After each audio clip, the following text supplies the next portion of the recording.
Hello students, welcome to my channel Study Simplicity. अस्सलाम वालेकुम students, हम 10th क्लास की बायोलॉजी स्टार्ट करने जा रहे हैं।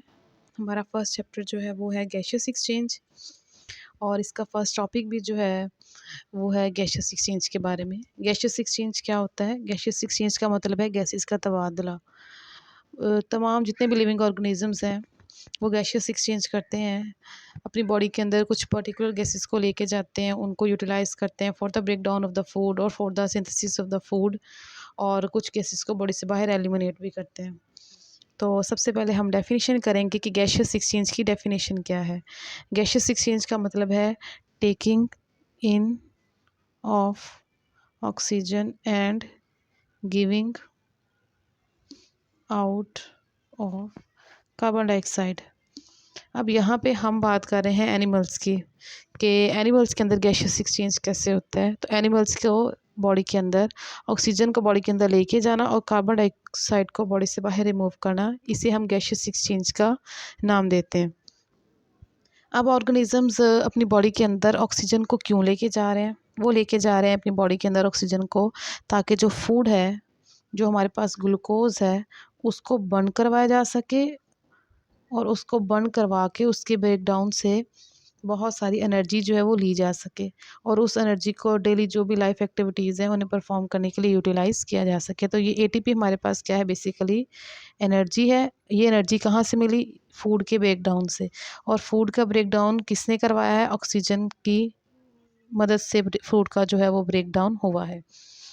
अब यहाँ पे जो एटीपी है, एटीपी की फुल फॉर्म है adenosine try phosphate. Adenosine triphosphate, ये हमारे पास एनर्जी है जिससे हम डिफरेंट एक्टिविटीज़ को परफॉर्म करने के लिए जो है वो यूटिलाइज़ करेंगे। नेक्स्ट है हमारे पास जो टर्म हम लोगों ने समझनी है, दैट इज़ ब्रीदिंग।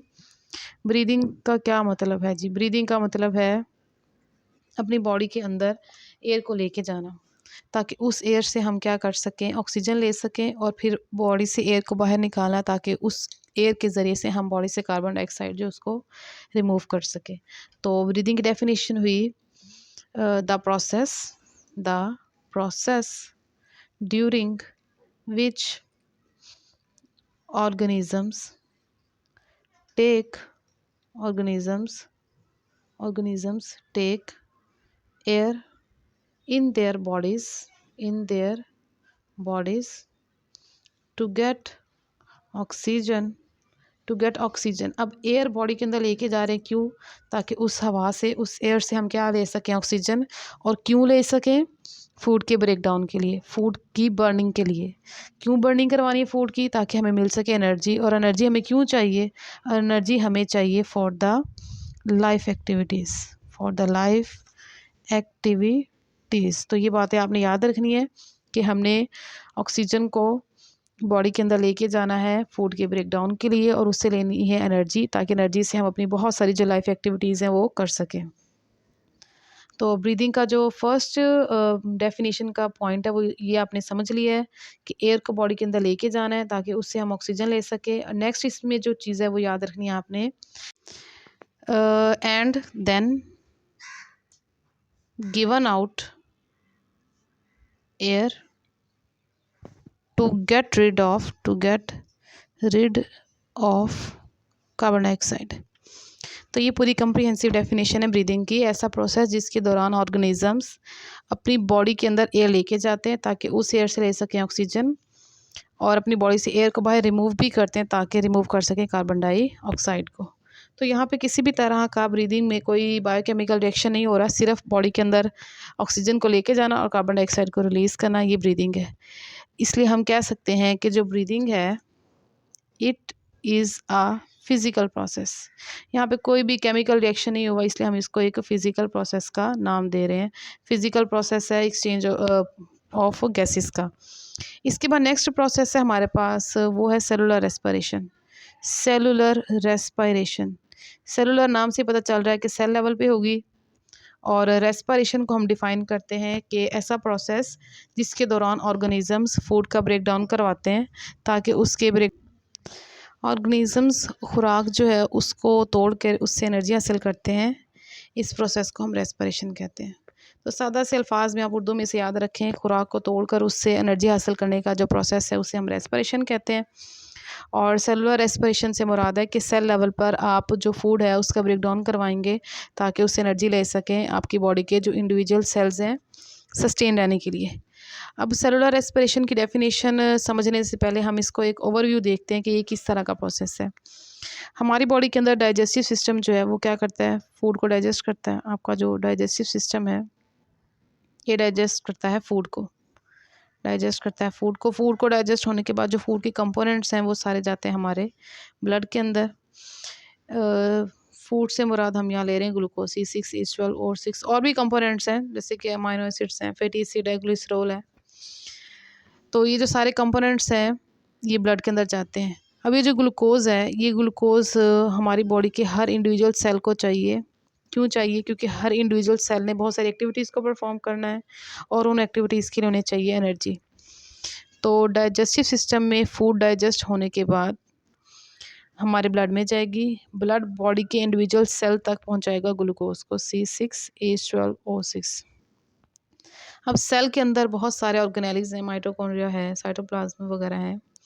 सेल के अंदर ये जो ग्लूकोज है इसका ब्रेकडाउन होगा, इसका कंप्लीट ब्रेकडाउन होगा। इसका ब्रेकडाउन किसी एक ही प्रोसेस में नहीं होगा, सीरीज़ ऑफ रिएक्शंस होंगे जिसके दौरान ग्लूकोज जो है उसका ब्रेकडाउन होगा। इसकी डिटेल जो है वो अलहदा से वीडियो में जो है वो डिस्कस की जाएगी। और जो ग्लूकोज है उसका जो ब्रेकडाउन होगा उसमें जो प्रोसेसेस इन्वॉल्व होते हैं उनमें आ जाता है ग्लाइकोलाइसिस है, फिर क्रेब्स साइकिल है, फिर इलेक्ट्रॉन ट्रांसपोर्ट चेन है। तो इन सारे फेजेस से गुजरने के बाद ग्लूकोज से हमारे पास जो प्रोडक्ट आएंगे वो आएगा कार्बन डाइऑक्साइड, साथ में आएगा वाटर और साथ में आएगी ATP।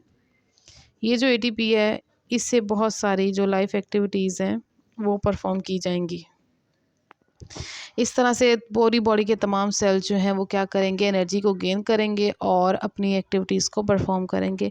एक सेल सस्टेन रहेगा, उस एक सेल के सस्टेन रहने से ही हमारी पूरी बॉडी के तमाम जो टिश्यूज़ हैं, ऑर्गन्स हैं वो भी सस्टेन रहेंगे। नेक्स्ट जो है सेलुलर रेस्पिरेशन की डेफिनेशन देख लेते हैं कि इसको जो है वो हम डिफ़ाइन किस तरह से कर सकते हैं।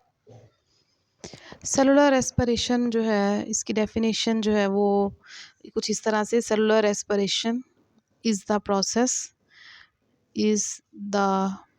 process during which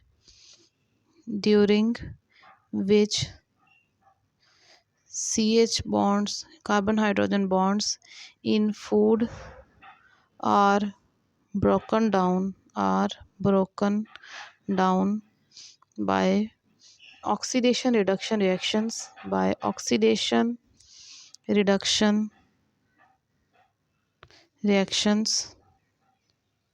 and energy is transformed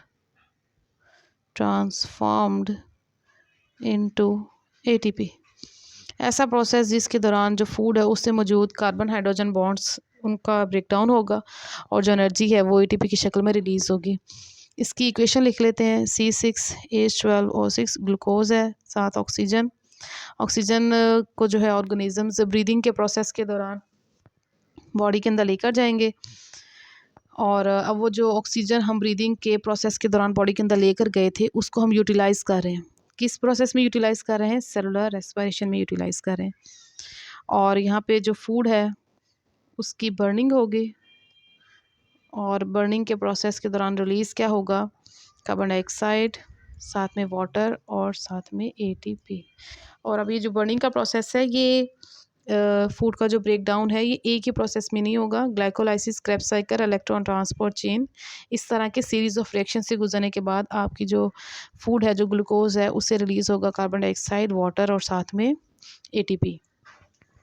अब यहाँ पे हमारे पास दो प्रोसेसेस इन्वॉल्व हो रहे हैं फूड के ब्रेक डाउन के दौरान में। एक है ऑक्सीडेशन और एक है हमारे पास रिडक्शन।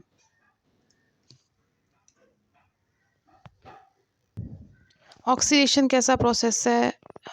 ऑक्सीडेशन का हम डिफ़ाइन कर चुके हैं, 9th क्लास में भी कर चुके हैं। ऑक्सीडेशन का मतलब होता है एडिशन ऑफ ऑक्सीजन। किसी भी केमिकल रिएक्शन के अंदर एडिशन ऑफ ऑक्सीजन हो रही है तो इसे ऑक्सीडेशन कहते हैं। इसके साथ साथ रिमूवल ऑफ हाइड्रोजन, इसको भी हम ऑक्सीडेशन कहते हैं। और इसके साथ साथ लॉस ऑफ इलेक्ट्रॉन्स, इसको भी ऑक्सीडेशन का नाम देते हैं। इसके कंपैरिजन में अगर हम रिडक्शन पे आएँ तो रिडक्शन में है removal of oxygen, removal of oxygen इसे हम कहते हैं रिडक्शन का। यहाँ पे रिमूवल ऑफ हाइड्रोजन है तो यहाँ पे उसके ऑपोजिट आ गया एडिशन ऑफ हाइड्रोजन, इसको हम नाम देते हैं रिडक्शन का। यहाँ पे लॉस ऑफ इलेक्ट्रॉन है तो यहाँ पे आ जाएगा गेन ऑफ इलेक्ट्रॉन्स, इसे हम नाम देते हैं रिडक्शन का। अब ऊपर वाली जो केमिकल इक्वेशन है इसमें हम देखते हैं कहाँ ऑक्सीडेशन हो रही है और कहाँ पे रिडक्शन का प्रोसेस जो है वो हो रहा है। यहाँ पे हमारे पास ग्लूकोज है C6H12O6, ग्लूकोज से बन गया कार्बन डाइऑक्साइड। यहाँ पे हो रहा है लॉस ऑफ हाइड्रोजन, तो लॉस ऑफ हाइड्रोजन या रिमूवल ऑफ हाइड्रोजन, ये रहा रिमूवल ऑफ हाइड्रोजन। और रिमूवल ऑफ हाइड्रोजन को हम क्या कहते हैं? ऑक्सीडेशन। तो यहाँ पे प्रोसेस हो रहा है ऑक्सीडेशन का। इसके कंपैरिजन में अगर हम देखें तो यहाँ पे हमारे पास ऑक्सीजन है, ऑक्सीजन से बना वाटर। यहाँ पे क्या हो रहा है? Gain of hydrogen. तो एडिशन ऑफ हाइड्रोजन या गेन ऑफ हाइड्रोजन, इसे हमने क्या नाम दिया है? इसे हमने नाम दिया है रिडक्शन। तो हम कहेंगे यहाँ पे हो रही है रिडक्शन। तो पूरी जो केमिकल इक्वेशन है यहाँ पे दोनों प्रोसेस हो रहे हैं, ऑक्सीडेशन भी हो रही है, रिडक्शन भी हो रही है। तो हम कहेंगे कि सेलुलर रेस्पिरेशन में जो फूड है या जो ग्लूकोज है उसका जब ब्रेक डाउन होता है तो वहाँ पे आपके पास ऑक्सीडेशन रिडक्शन रिएक्शंस इन्वॉल्व होते हैं। और साथ में हमारे पास क्या रिलीज़ होती है? एनर्जी। किस शक्ल में रिलीज़ हो रही है? एटीपी की शक्ल में रिलीज़ हो रही है। इस एनर्जी को क्या किया जाएगा? बहुत सारी एक्टिविटीज़ को परफॉर्म करने के लिए इस एनर्जी को यूटिलाइज किया जाएगा।